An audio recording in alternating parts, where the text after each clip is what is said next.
서울 송파구에 시세 14억 원짜리 번듯한 아파트 한 채를 쥐고 있는 64세 은퇴자 영수 씨가 있습니다. 대기업에서 수십 년간 헌신하며 가족들을 부양하고 서울 송파구에 내 집 한 채를 남겼으니 남들이 보기엔 부러울 것 없는 성공한 인생처럼 보입니다. 주변 친구들도 송파에 아파트 한 채 있으면 노후 걱정은 끝난 거 아니냐며 부러워하곤 합니다. 하지만 영수 씨의 진짜 통장 잔고를 들여다보면 실상은 전혀 다릅니다. 매달 정해진 날짜에 들어오는 국민연금 100만 원과 연금보험 100만 원이 이 가정의 유일한 현금 소득입니다. 14억짜리 자산을 발밑에 든든하게 깔고 앉아 있으면서도 매달 날아오는 대출 원리금과 공과금을 내고 나면 손이 벌벌 떨리는 게 현실입니다. 당장 마트에 가서 고기 한 근을 사거나 아내와 외식 한 번 할 때도 10,000원짜리 한 장 쓰는 게 무서워서 눈치를 봐야 합니다. 겉은 화려하지만 속은 철저하게 비어있는 상태. 이것이 지금 대한민국 은퇴 세대들이 마주한 가장 잔인한 진실이자 하우스푸어의 서글픈 모습입니다. 구독, 좋아요, 알림 설정 이후 계속 이어가겠습니다.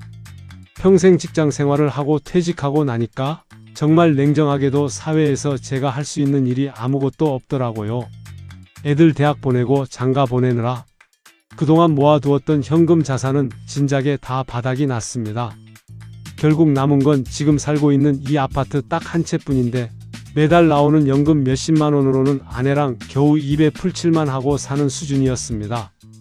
앞으로 10년, 20년, 아니 100세 시대라는데 남은 인생을 어떻게 버텨야 하나 싶어서 매일 밤 눈만 감으면 천장을 보며 한숨을 쉬었습니다. 그러던 어느 날 전화 한 통이 걸려옵니다. 육아휴직하고 아들 2명을 키우던 며느리였습니다. 며느리는 목소리를 가다듬고 아주 조심스럽게 하지만 확신에 찬 어조로 시아버지에게 제안을 하나 건넸습니다. 아버님, 요즘 길거리마다 사람들이 줄 서서 먹는 커피 프랜차이즈 매장을 제대로 차려보려고 해요. 제가 매장에 상주하면서 발로 뛸 테니 아버님이 제 든든한 동업 파트너가 되어주세요. 아버님, 저희 같이 카페 창업해보면 어떨까요? 영수 씨의 멈췄던 심장이 다시 쿵쾅거리기 시작했습니다.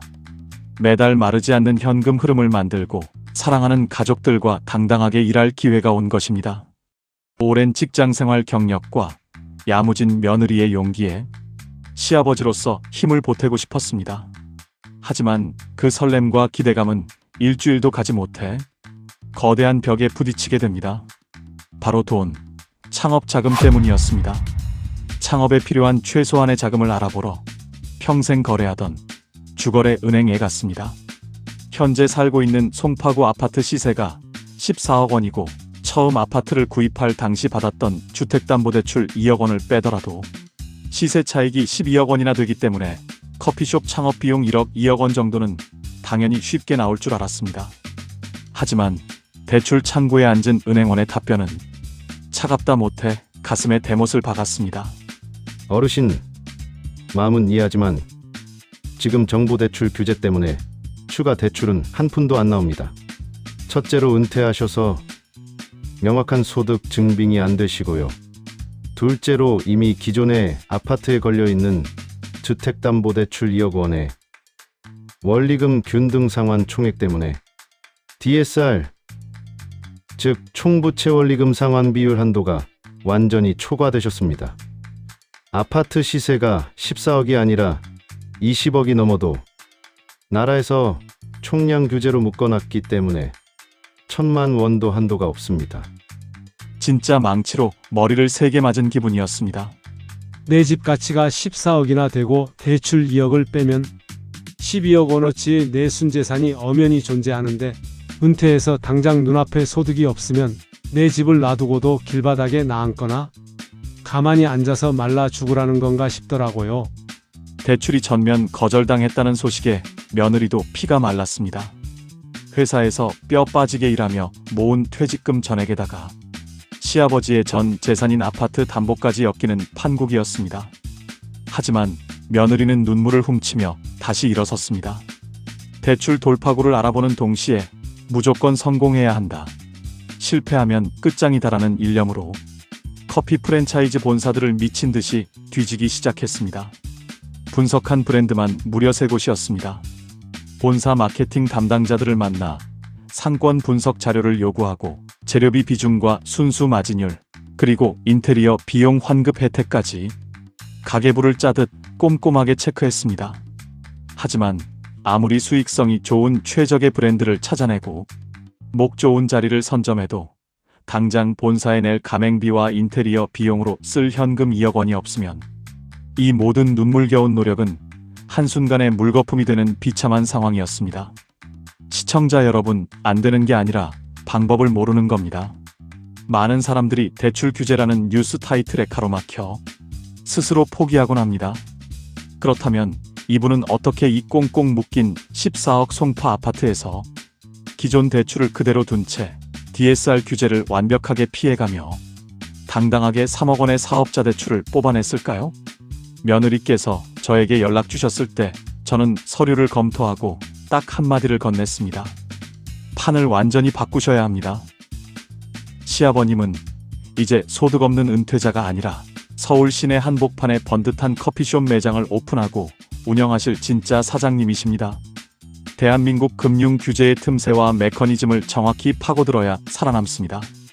개인이 생활비나 주택 구입을 위해 가계 자금으로 대출을 받을 때는 개인 소득을 까다롭게 따지는 DSR 40% 규제가 목을 죄어옵니다. 하지만 사업자가 매장 운영이나 창업을 위해 사업 운전자금 목적으로 내 집을 담보로 제공할 때는 가계대출 규제인 DSR 적용은 제외입니다. 즉, 현재 직장이 없고 소득이 없는 64세 은퇴자라도 사업자 명분만 확실하다면 대출 승인이 가능하다는 뜻입니다. 그래서 저는 시중은행 대신 상대적으로 기업 금융 규제 조건이 유연하고 현재 상황에서 심사가 가능한 상호금융권, 지역농협 후순위 사업자 담보대출을 받는 방향으로 접근했습니다. 송파 아파트 시세 14억 원에서 기존에 먼저 받아둔 선순위 대출 2억 원을 빼더라도 충분한 대출 한도 여력이 남아 있었습니다. 기존 대출 2억 원을 중도상환 수수료 내며 갚을 필요 없이 그대로 둔 채 그 뒤로 2순위 대출을 서류 접수 일주일 만에 실행해 주었습니다. 하지만 진짜 중요한 핵심은 대출 실행 이후부터입니다. 사업자 대출에는 가계대출에는 없는 용도증빙이라는 깐깐한 절차가 기다리고 있습니다. 대출받은 돈을 가지고 사업 목적이 아닌 곳에 사용해서 증빙이 불가하다면 대출금 전액 회수 통보가 날아올 수 있으며 향후 5년간 모든 금융기관에서 대출이 전면 금지되는 금융질서 문란자로 낙인 찍힐 수 있습니다. 그렇기 때문에 대출을 실행한 지역농협에 내가 이 돈을 진짜로 커피숍 창업하는데 한 푼도 빠짐없이 썼습니다라는 것을 증명하는 용도증빙 절차를 서류 한 장, 영수증 10원짜리 하나 틀림없이 정교하게 설계해야 합니다. 이분은 며느리가 발로 뛰며 확보한 프랜차이즈 본사의 공식 서류들을 총동원해 완벽한 방어벽을 쳤습니다. 첫 번째 단계로 대출 실행일로부터 정확히 3개월 이내에 고객 명의로 발급된 커피숍 사업자 등록증과 임대차 계약서, 사본을 제출하여 사업이 개시되었음을 증명했습니다. 두 번째 단계가 가장 중요합니다. 대출금 3억 원이 빠져나간 모든 흔적을 증빙해야 합니다. 프랜차이즈 본사와 체결한 공식 가맹 계약서, 본사에 납부한 가맹비와 교육비에 대한 전자세금 계산서, 인테리어 시공업체에 송금한 무통장 입금증과 공사대금 청구서, 그리고 매장에 들어온 커피머신과 냉장고 등 핵심 장비들의 구입 영수증까지 완벽하게 합산 금액 3억 원을 매칭시켰습니다. 이 사후관리 설계가 단 하나의 오차도 없이 완벽했기 때문에 온전한 사업 자금이 될 수 있었던 것입니다. 지역 농협에서 자금이 해결되고 며느리의 눈물겨운 발품이 결합되면서 마침내 송파구의 목 좋은 커피 매장을 성공적으로 오픈할 수 있었습니다. 하지만 돈을 빌리는 것보다 더 무서운 어려움이 기다리고 있었습니다. 한평생 사무실 책상에 앉아 서류와 컴퓨터만 보던 분이 요즘 젊은 세대들이나 능숙하게 쓰는 무인 결제기 키오스크 앞에 서니 손이 벌벌 떨리는 마법 같은 일이 벌어진 것입니다. 메뉴 종류는 왜 이렇게 많고 손님들이 내미는 쿠폰 바코드는 대체 어디다 대야 하는지 손님이 몰릴 때마다 눈앞이 하얘지고 식은땀이 흘렀습니다. 그래서 오픈 초기 일주일 동안은 저녁 9시에 매장 셔터를 내리고 며느리는 아버님이랑 남아서 키오스크 특훈을 시작했습니다. 아버님 손에 익을 때까지 100번, 200번 반복해서 같이 연습했습니다.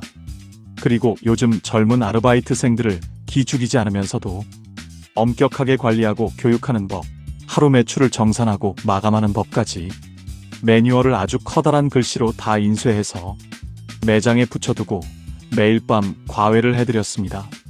이런 노력이 더해져 이 가족이 운영하는 매장은 송파구 해당 상권에서 손꼽히는 탑티어 알짜 매장이 되었습니다.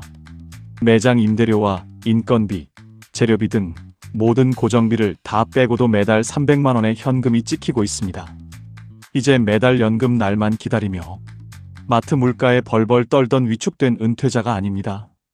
당당하게 최신 키오스크 시스템을 지배하고 젊은 알바생들을 카리스마 있게 이끄는 진짜 젊은 사장님이 되셨습니다. 2026년 5월 13일 현재 대한민국은 역대급 대출 규제 시대가 맞습니다. 규제는 앞으로 더 촘촘해질 것입니다. 하지만 단언컨대 죽으라는 법은 없습니다. 내 소중한 아파트를 그저 죽은 자산으로 놔둔 채 연금 몇십만 원에 한숨 쉬는 노후를 보낼 것인가, 아니면 판을 바꾸어 나와 내 가족의 미래를 살릴 가장 강력한 합법적 무기로 쓸 것인가. 선택은 오직 여러분의 몫입니다. 은행에서 거절당해 모든 꿈을 포기하고 계신다면 더 이상 혼자 소갈이하지 마시고 판을 바꾸십시오. 오늘 영상이 여러분의 막힌 속을 시원하게 뚫어드렸다면 구독과 좋아요 부탁드리고, 진짜 영수 씨처럼 내 자산을 깨워 돌파구를 찾고 싶으신 분들은 언제든 네이버 폼로 문의 주십시오.